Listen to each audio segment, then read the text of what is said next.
On the beautiful island of Mauritius, Sarah is having the best vacation of her life and begins dating her diving instructor Jackson, who shows her what life is like outside the business world. During her last day, they look over their pictures and Jackson asks her to stay, but Sarah can't because she has an important job in London. Since Sarah hates goodbyes, she waits for Jackson to go to the bathroom and leaves without another word, clearly feeling bad about it. When Jackson comes back out, he is completely heartbroken. A year later, Sarah is going through her daily life in London when she gets a message from a friend in Mauritius, telling her she's getting married and that she wants Sarah to be her maid of honor. Obviously Sarah accepts, and sometime later, she is arriving at the island ready to have some fun. First she stops to buy liquor at an old friend's house and accidentally ends up chased by a dog. While Sarah climbs the fence, the owner immediately calls the dog back and welcomes Sarah with open arms. After filling her Jeep with alcohol, he asks her if she has already visited certain someone, however Sarah pretends she doesn't know what he is talking about. Afterward, Sarah joins her friends and they go for a swim in a waterfall followed by a break in a bar. Her friend wonders if this time Sarah will stay, but Sarah insists on her London job. At that moment, Sarah notices Jackson nearby and hides her face while her friend explains Jackson has his own diving school now. In the evening, Sarah goes to a beach party and discovers Jackson is there too. Gathering some courage, she goes to him to chat, but the whole moment is tense and awkward. Jackson leaves with some flimsy excuse about having to work, but Sarah follows him and offers to walk him home. At first Jackson is hesitant, but then he agrees. Later at his house, they share some drinks and Sarah congratulates him for his school, making Jackson admit he was inspired by Sarah's ambition.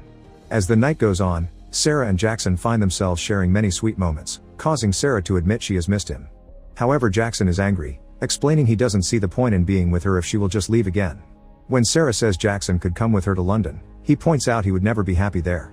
An argument ensues, only for them to end up kissing and spending the night together. The next morning, Sarah gets a call from her friend saying she is half an hour late and they can't wait any longer because the only ferry on the island that goes to the wedding site leaves soon. Not wanting to miss the wedding, Sarah rushes out and asks her old friend Freddie for a favor. Since he is a pilot, he can fly her to the wedding on his own plane.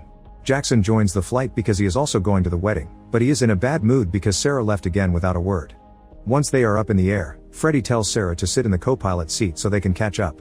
Remembering she used to take flying classes, Freddie also takes the chance to go over a few things about the plane, like how to keep the plane steady and use the autopilot. This way she can help him when the time comes for him to leave his seat to take his medication.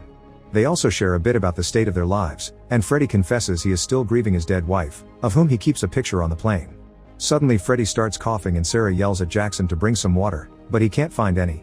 Realizing Freddie is having a heart attack, Sarah tries to calm him down, but Freddie passes out and falls on the yoke, causing the plane to take a nosedive and Jackson to hit his head.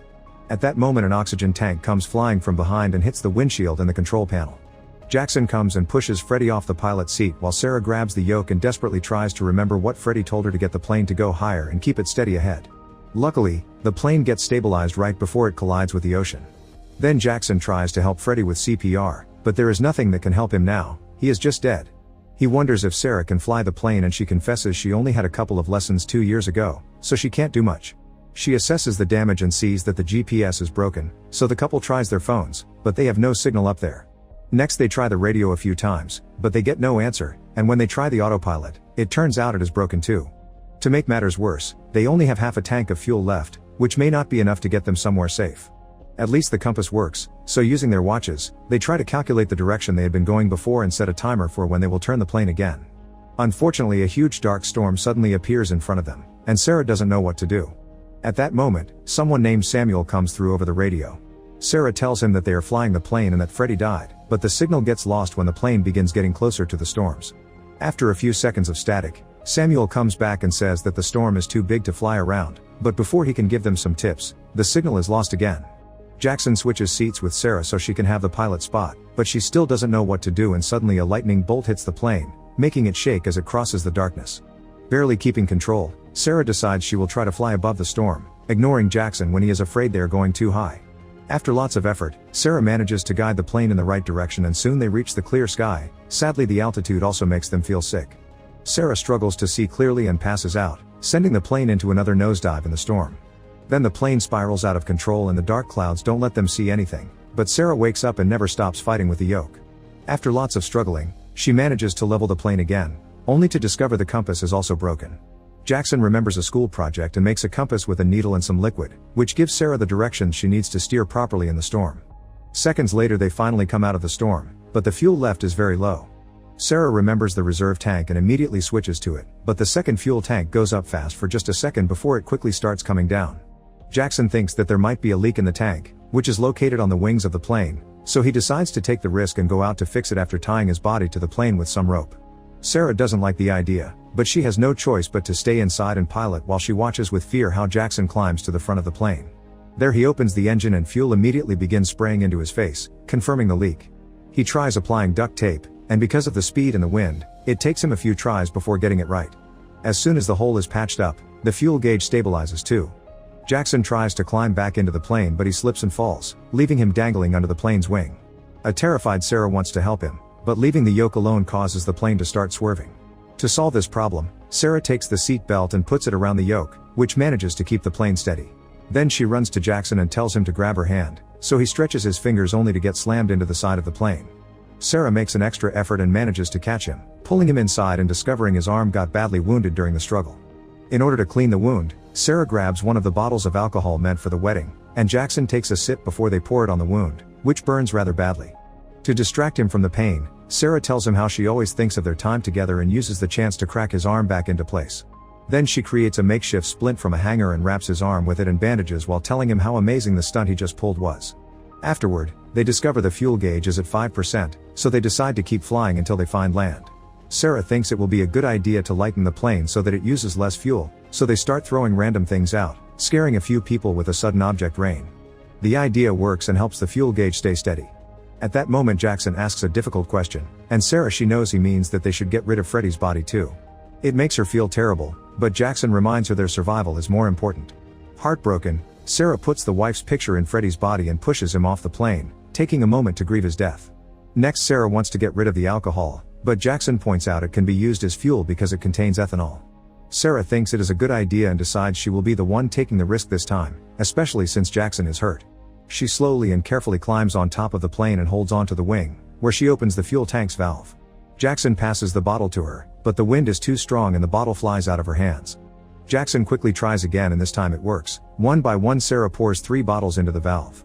When Jackson is about to hand her the last one, he accidentally drops it on the plane and has no choice but to ask her to get back inside. Sarah tries to move carefully, but she almost loses her grip and grabs the top of the plane's bar just in time. With a quick jump, she slides into the plane feeling relieved but also having a small panic attack. Then Jackson confesses that while they were doing the alcohol thing, he may have seen an island. Going back is risky because they may consume the remaining fuel on a mistake, but Sarah decides to trust Jackson's word. She turns the plane around and they begin looking for the island Jackson saw as the fuel gauge continues to drop. Unfortunately they find nothing, and the tank finally gets empty, causing the plane to shut down. It will be glide for a while, but it won't be for long. Thinking this is the end, Sarah and Jackson apologize to each other for being selfish and not listening to each other's needs with more attention. Sarah also confesses she hates goodbyes because they make her want to stay. At that moment, Jackson spots the island he saw earlier, but now they need to figure out how to land the plane. Sarah barely knows the basics, so Jackson tries to support her in the process, but the plane still begins falling at a great speed and hits the water rather turbulently. The plane suddenly flips over, leaving the couple unconscious. The plane slowly starts sinking and eventually lands on the edge of an underwater cliff on the ocean floor. As the plane begins to fill with water, Sarah regains consciousness and desperately tries to get Jackson to wake up, to no avail. Soon the whole cockpit is flooded and Sarah struggles with the door for several seconds until she finally gets it open, immediately swimming out to reach the surface. Once she's got air back in her lungs, she begins calling for Jackson, but he never resurfaces. Refusing to give up on him, Sarah swims back down and discovers the plane is about to fall off the edge. Fortunately Jackson's body has floated up and is now caught in the wing, so Sarah quickly grabs a life jacket, puts it over him, and inflates it just before the plane falls. As the plane disappears into the abyss, Sarah swims up and takes Jackson to the island, where she performs CPR until Jackson regains consciousness. Sarah laughs with happiness, then both of them pass out from exhaustion on the sand. A few hours later, they wake up when they feel the water coming too close. Jackson realizes that they're actually on a sandbar and that it will disappear with the tide. Sarah can't believe this and cries over the fact they are never safe. Once the tide comes over, the couple is left floating around in the water, and their limbs are becoming incredibly tired of keeping their bodies up and swimming against the current. Sarah begins crying as she realizes all their efforts were for nothing because they are going to die here anyway, and Jackson takes the chance to tell her he loves her. She returns the words and the two of them kiss, waiting for the worst to happen. At that moment, a rescue boat finally shows up to pick them up. There are a few shadows underwater that make Sarah nervous, but luckily they manage to swim over and get on the boat, finally reaching safety. Not believing they are alive, the couple agrees there won't be any more goodbyes between them. Make sure to subscribe and turn on notifications so you can watch more videos like this. Thanks for watching.